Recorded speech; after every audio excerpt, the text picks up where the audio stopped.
Hello everyone, welcome to अधिकारी study. Online class में आप सभी का एक बार फिर से स्वागत है। आज हम 9th क्लास का केमिस्ट्री का चैप्टर नंबर 2 करने वाले हैं। इससे पिछले वीडियो में मैंने इसका फर्स्ट पार्ट करा दिया था। पार्ट का नाम है क्या हमारे आसपास के पदार्थ शुद्ध हैं? Is matter around us pure? पिछले वीडियो में हमने इसकी कुछ डेफिनेशन करी थी। आई होप आपने वो कर ली होगी और आपकी वो समझ में आ गई होगी। आइए अब करते हैं इसका हम सेकंड पार्ट। तो चलिए शुरू करते हैं। सबसे पहले जो हमारे पास डेफिनेशन आता है वो है विलियन के गुण, प्रॉपर्टीज ऑफ सॉल्यूशन। पहला पॉइंट है विलियन एक समांगी मिश्रण है। समांगी मिश्रण यानी कि वह मिश्रण जिसका प्रत्येक भाग का जो संगठन होता है वो एक सा होता है। दूसरा, छानने की विधि द्वारा विलय के कणों को विलयन में से पृथक नहीं किया जा सकता है। विलयन को शांत छोड़ देने पर भी विलय के कण नीचे नहीं बैठते हैं। इसका मतलब है कि विलयन जो है स्थायी होता है। तीसरा पॉइंट है विलयन के कण व्यास में 1 नैनोमीटर यानी कि 10⁻⁻9 मीटर से भी छोटे होते हैं, इसलिए वे आंख से नहीं देखे जा सकते हैं। विलयन में प्रकाश का मार्ग दिखाई नहीं देता है। इसका कारण कि विलयन के कण जो हैं वो आकार में बहुत छोटे होने से गुजर रही प्रकाश की किरणों को फैलाते नहीं हैं। नेक्स्ट आता है विलयन की सांद्रता, कंसंट्रेशन ऑफ सॉल्यूशन। विलयन में उपस्थित विलय पदार्थ की मात्रा के आधार पर इसे तनु, सांद्र या संतृप्त विलयन कहा जा सकता है। यदि 100 ग्राम जल में हम 10 ग्राम नमक घोल दें या दूसरे 100 ग्राम जल में हम 20 ग्राम नमक घोल दें तो पहला विलयन जो है वो दूसरे विलयन की तुलना में तनु होगा या दूसरा विलयन पहले की तुलना में सांद्र होगा। यानी अगर विलय पदार्थ की मात्रा कम है, विलायक की ज़्यादा है तो तनु है, और अगर इसका उल्टा है तो सांद्र है। और संतृप्त विलयन की डेफिनेशन हम आगे अभी पढ़ेंगे। तो इस तरह से हमें तनु और सांद्र के बारे में जानकारी मिल गई है। अब हम चलते हैं इसकी परिभाषा पे। विलय पदार्थ की मात्रा जो विलयन के किसी दिए गए मात्रा में उपस्थित हो उसे भी विलयन की हम सांद्रता कहते हैं। इसके लिए फार्मूला है विलयन का द्रव्यमान प्रतिशत में बराबर विलय पदार्थ का द्रव्यमान बटे विलयन का द्रव्यमान गुणा 100। ध्यान रखेंगे पहले इनको हम डिवाइड करेंगे, बाद में 100 से मल्टीप्लाई। अब चलते हैं हम नेक्स्ट डेफिनेशन यानी कि संतृप्त विलयन, सैचुरेटेड सॉल्यूशन। किसी निश्चित तापमान पर विलय पदार्थ घोलते जाने पर जब विलयन में और विलय पदार्थ नहीं घुलता है तो उसे संतृप्त विलयन कहते हैं। विलय पदार्थ की वह मात्रा जो इस तापमान पर संतृप्त विलयन में उपस्थित हो उसकी घुलनशीलता यानी कि सॉल्युबिलिटी कहलाती है।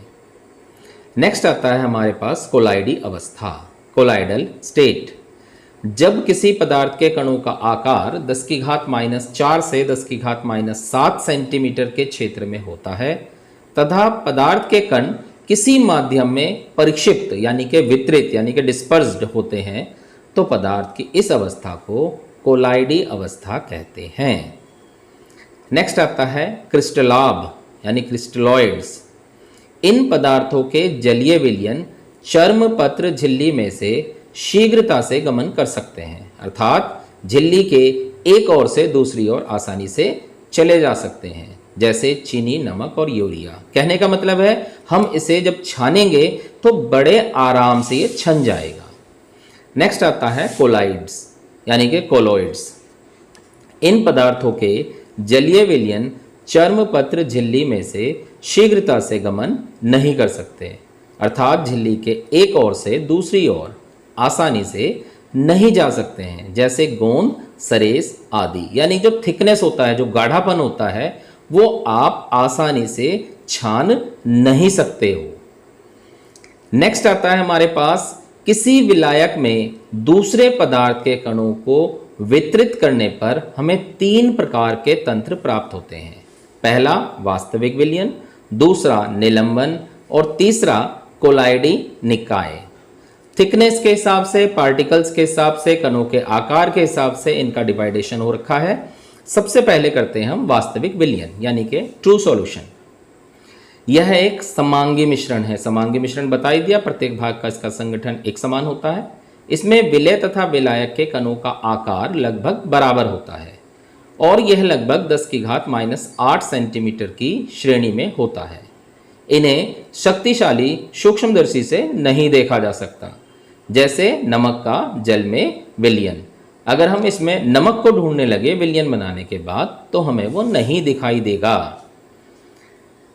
जैसे इसकी जो डायग्राम है ट्रू सॉल्यूशन, उसका रेंज 10⁻⁷ से 10⁻⁸ सेंटीमीटर तक होता है और पार्टिकल्स बहुत ही छोटे छोटे आकार में होते हैं, इसलिए हमें वो दिखाई नहीं देते हैं। नेक्स्ट आता है हमारे पास कोलाइडी निकाय यानी कोलाइडल सिस्टम।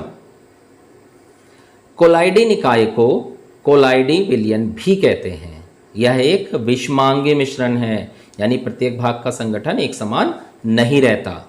इसमें विलायक के कणों का आकार 10⁻⁸ सेंटीमीटर श्रेणी में तथा विलय पदार्थों के कणों का आकार 10⁻⁴ सेंटीमीटर से लेकर 10⁻⁷ सेंटीमीटर के क्षेत्र में होता है। विलय पदार्थ के कणों को नग्न आंखों से या सूक्ष्मदर्शी से नहीं देखा जा सकता है, लेकिन शक्तिशाली सूक्ष्मदर्शी से देखा जा सकता है। यानी कि अगर हम सिंपल आंखों से देखने लगे या कोई हल्की रेंज वाला जो है माइक्रोस्कोप हो, सूक्ष्मदर्शी हो, तो उसे नहीं देखे जा सकते। ज़्यादा पावरफुल वाला चाहिए तो ही हम इसके पार्टिकल्स को जो है वो देख पाएंगे। इसके पार्टिकल्स ट्रू सॉल्यूशन के पार्टिकल्स से थोड़े से बड़े होते हैं और कोलाइडल सॉल्यूशन का जो रेंज होता है वो 10⁻⁻⁴ सेंटीमीटर से लेकर 10⁻⁷ सेंटीमीटर की रेंज तक होता है और इसके जो पार्टिकल्स होते हैं, कणों के जो साइज होता है, वो वास्तविक सॉल्यूशन से थोड़े बड़े आकार के होते हैं। तीसरा आता है हमारा निलंबन यानी कि सस्पेंशन। यह एक विषमांगी मिश्रण है। यह भी विषमांगी है जिसमें विलय पदार्थ के कण घुलते नहीं हैं।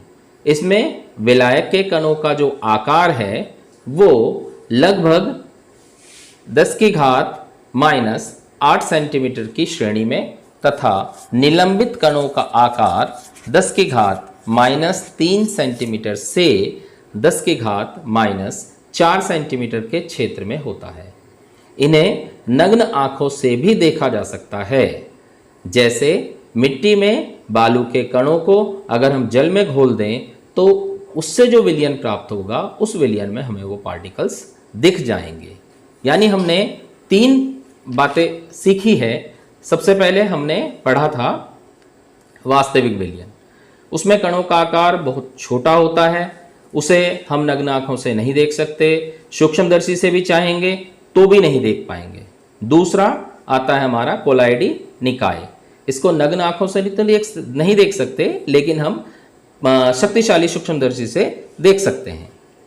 तीसरा आता है हमारा निलंबन, और निलंबन को पार्टिकल्स बड़े होते हैं इसलिए हम उसे नग्न आंखों से देख सकते हैं। अगर हम इसका साइज देखें तो 10⁻³ से 10⁻⁴ सेंटीमीटर होता है। और अगर हम उन दोनों से कंपेयर करें, किन दोनों से, एक तो वास्तविक विलयन के जो पार्टिकल्स थे, आपने देखा होगा बहुत छोटे छोटे बिल्कुल डॉट डॉट बिंदी बिंदी से दिखते हैं, बिल्कुल मामूली से। आप उन्हें सूक्ष्मदर्शी से भी चाहेंगे तो भी नहीं देख पाएंगे। दूसरे नंबर पे आता है कोलाइडी निकाय। कोलाइडी निकाय के जो पार्टिकल्स थोड़े से बड़े हैं, भाई नग्न आंखों से नहीं देख पाएंगे, लेकिन अगर हम पावरफुल जो है माइक्रोस्कोप लें तो उससे हम उसे देख सकते हैं।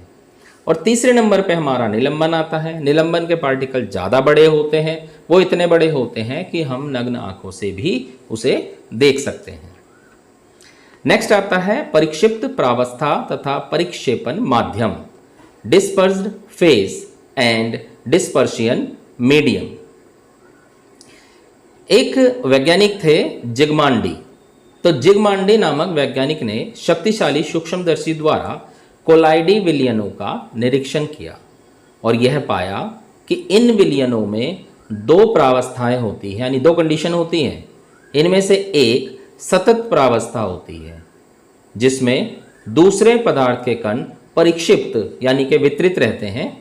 सतत प्रावस्था को परिक्षेपण माध्यम तथा दूसरी प्रावस्था को परिक्षिप्त प्रावस्था कहते हैं। इसमें थोड़ी सी लैंग्वेज थोड़ी सी टिपिकल है, आप इसे बहुत ध्यान से सुनेंगे तो समझेंगे तो आपको याद हो जाएगा। अगर हम उदाहरण लें तो उदाहरण के तौर पे देखें, जिलेटिन को जल में घोलने पर जिलेटिन का कोलाइडी विलयन प्राप्त होता है। ये तो पता है, हम किसी को पानी में घोल देंगे तो उसका एक विलयन मिल जाएगा। अब इस विलयन में जल जो है वो एक सतत प्रावस्था के रूप में होता है तथा इसमें जिलेटिन के कण परिक्षिप्त यानी वितरित रहते हैं। इस विलयन में जल जो है वो परिक्षेपण माध्यम है और जिलेटिन जो है वो परिक्षिप्त प्रावस्था के रूप में होती है। इस पार्ट में इतना ही, आप इसे अच्छी तरह से समझेंगे। नेक्स्ट पार्ट में आपको इसके आगे की डेफिनेशन मिल जाएगी, आप इसे ध्यान से समझें। फिर भी अगर इसमें कोई समस्या है आपको तो आप कमेंट में पूछ सकते हैं। और आपको क्या करना है, लाइक शेयर और सब्सक्राइब करना है जिससे आगे की नोटिफिकेशन आपको मिल जाए। Thank you.